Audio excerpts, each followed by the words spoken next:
Depuis 1950, la population mondiale a presque triplé. Et depuis 1950, nous avons davantage modifié notre île, la Terre, que pendant nos 200 000 ans d'histoire. Le Nigeria est le premier pays exportateur de pétrole du continent africain.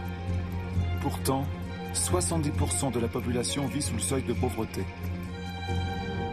La richesse est là, mais les habitants n'y ont pas accès. C'est une vérité mondiale.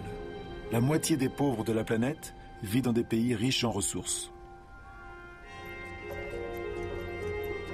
Notre mode de développement n'a pas honoré ses promesses. En 50 ans, les écarts de richesse se sont creusés comme jamais. Aujourd'hui, la moitié de la richesse mondiale est détenue par 2% des plus riches.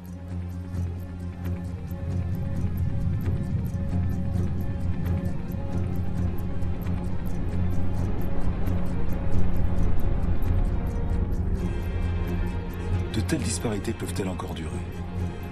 Ce sont ces disparités qui provoquent des mouvements de population dont nous n'avons pas vraiment pris conscience. La ville de Lagos comptait moins de 700 000 habitants en 1960 et l'en comptera 16 millions en 2025. Lagos est l'une des mégapoles qui croît le plus vite au monde.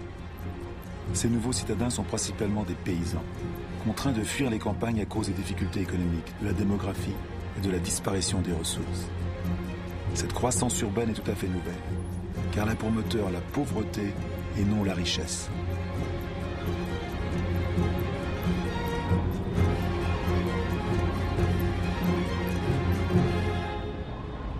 Chaque semaine dans le monde, plus d'1 million d'habitants s'ajoutent à la population des villes. Chaque semaine.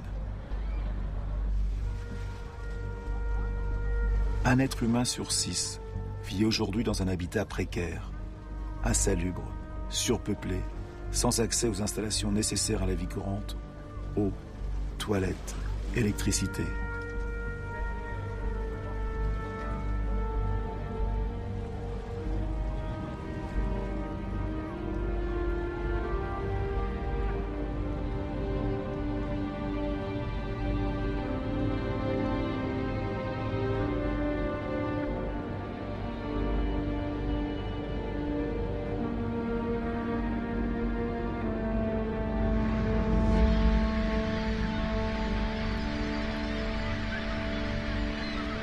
La faim croît de nouveau.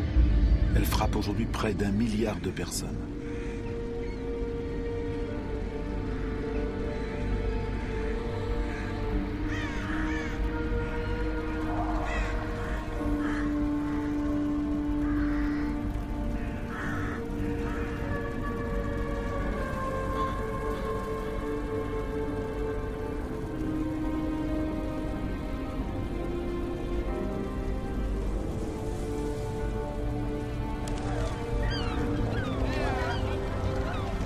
Dans les poubelles du monde, les plus pauvres fouillent pour leur survie.